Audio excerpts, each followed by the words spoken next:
All right, welcome into another SPL weekly recap for week 8 this time, and this time it's with Finch and Gore instead of Finch and Dave. Dave enjoying a little bit of time off here right now, so Gore happily stepped in to help us out. Remember, we wrote these recaps for each other. We're reading them for the very first time right now.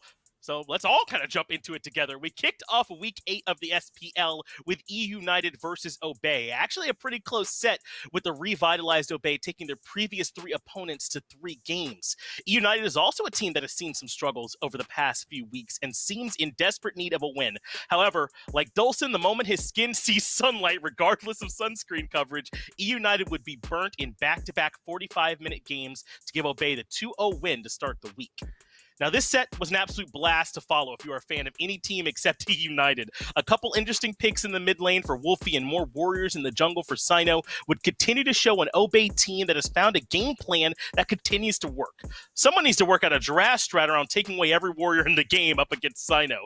There were some silver linings for E United in this set, notably a miraculous base defense by Scream and a nice first blood in game 2, but that's about where it stopped. Obey cap off the set after a miraculous Jormungandr from Ducky and brilliant damage from Wolfie. Remember, if a couple game 3s go Obey's way, this is a team on a 4-game win streak. No one can be brushed over in the SPL right now. Ladies and gentlemen, in lieu of Dolson, we had the best human of us all, Goremiser. It's all yours to finish off Friday. Oh man, and then, you know what? Before I even start reading, a little nervous about this one, but I'm going to do my best Dolson impression for you guys. Looking handsome? Check. Quality chair memes? Check. What about that God-given talent? Oh, that's yet to be seen. Either way, it would be a tale of 2 stages throughout this set as Sanguine took on Renegades. The hyper early game would belong to Renegades, but Sanguine did a stellar job of playing through their lead. Whether that was Shinto or Yarkor, and presenting Renegades with terrible choices. Sanguine also showed their killer instinct, only needing small windows of opportunity to seal off both games. The set actually started well for Renegades. Venenu's spicy Chang'e mid-pick seemed to be too hot for Sanguine throughout the early game, but it's just too tough to get Sanguine off their groove. Some heroics from Shinto on Merlin allow for Sanguine to retake control of the game and win despite being behind early. Wait, no, this can't be right. There's no way people are still letting this guy play Merlin. Finch, you must have made a mistake. Oh, no, I just checked and that is indeed right. Renegades somehow seem frustrated in game 2, taking bad fight after bad fight. They take a truly head-scratching fight behind Sanguine's tier 1 tower 7 minutes into the game, and then overcommit after a great gank from Panatom in solo. Then they try to force a fight near the Fury, but every fight, comes up Sanguine. Sanguine get an 18-minute Fire Giant and channel their momentum into an easy set victory. All right, Finch, what do you got for us on Saturday? Yeah, there was something in the water this week proving a lot of very fast games. And the first set on Saturday was no outlier, Gore. Knight and Ghost World Championship roster rematch, round 2, Electric Boogaloo. Here's your weekly game themes and bullet format brought to you by Dave Dolson Olsen. Paul, very good at healer. Stop giving in Hell and Aphrodite, even if he doesn't know why you're banning it against him. Cubo and Sam are here for the warrior jungle meta. And Knights, they love some game 3 wins. This set was somewhat weird in the best way possible. There was fast, aggressive Smite being played in all 3 games. We would touch 30 minutes just barely in game 2, and we're a few minutes beneath that mark in games 1 and 3. Paul and Cuvo just sort of take over game 1 despite a decent start for Ghost. Sam would go back-to-back on First Blood, but kept that ball rolling in game 2 on the Vamana. Just doesn't seem right not seeing him on an Assassin. Not unlike how it's not right seeing anyone but Dave attempt to sell you a chair. Come back soon, Dave, please, because I cannot do it. Game 3 had Ghost hoping for another org chain to disassociate themselves from what we saw after just 22 minutes of game time, where the Knights die a total of 4 times.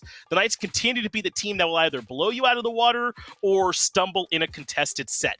It's the former this time, and the Knights are on a roll. On to Saturday with set number 2. It always seems like it takes SSG a little bit of time to come online, but once they do, you better get out of the way, or at least maybe you should if you're Radiance, because aside from stumbles in game 1, SSG looked great in their set against Radiance. Objective steals really were the name of the game as Raffer and Cherio turn in superstar performances to lock up a win. Radiance's team fight and target selection actually looked great. It was their objective play that really hurt them in this set. In fact, I've seen 15-year-old emo kids more secure than their objectives. Here's a look at this picture of Finch. Go ahead and pull it up. That's more secure than Radiance's objectives. Jesus Christ. Constantly losing Furies and Fire Giants to Rapper makes a difficult task impossible, and even though they win Game 1 narrowly, it would be the last time things looked good. It was the Cheerio show in Games 2 and 3, and between his Kali and Pele, he barely gave Radiance's duo lane a chance to play the game. Even when Radiance tried to take the fights elsewhere on the map, Dardes or Nika would step in and shut it down. We'll pour some out for my man Cyclone Spin, because it was not his day as SSG win it 2-1. Am I allowed to talk about this one? Are you sure? Okay, E-United fans, time to maybe tune out for this one. Not only were game times low this week, total game count was low for E-United. Coming into this one, this is E-United up against Sanguine. E-United lost 4 of the last 5, with Sanguine going 3 out of 5. The highlight of this set for E-United was the squad respecting Shinto enough to pick or ban away Merlin from the mid laner. I mean, my goodness, guys, and this is Dolson speaking to you viewers through Finch right now. Sanguine just kind of dismantles E-United this set, 2-0 vamos. The problem with playing Sanguine, outside of the obvious in-game mechanics, is that you need to worry about a lot in picks and bans outside of the Merlin in the mid lane. Panatom's Thor comes to mind. Well, back-to-back games for Thor, and hey, back-to-back 100% kill participation for the jungler through the first few Sanguine kills in each game. Game 1 would be drawn out by a couple return kills around objectives by E-United, but comes to a close after the base finally cracks in 34 minutes. So Game 2, 18 minutes. Yeah. This game was shorter than everyone's breath when Goremiser is on the screen. That's right, Gore, you take our breath away.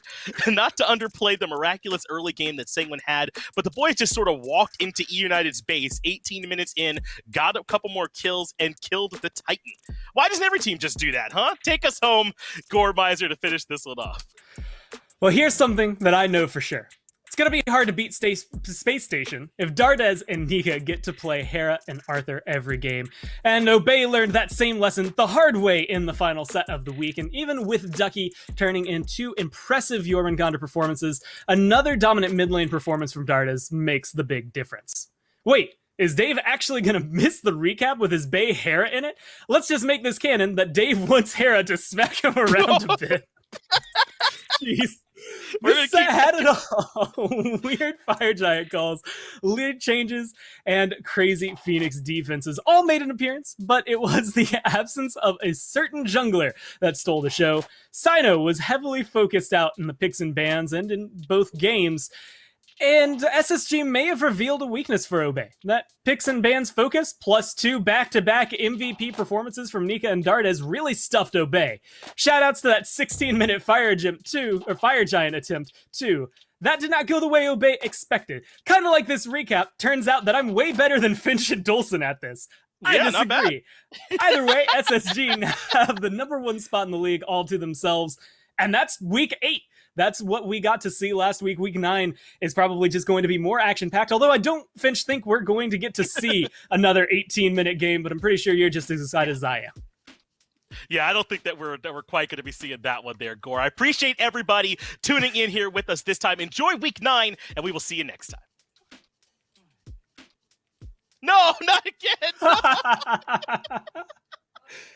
All right, SPL week 9 starts right now.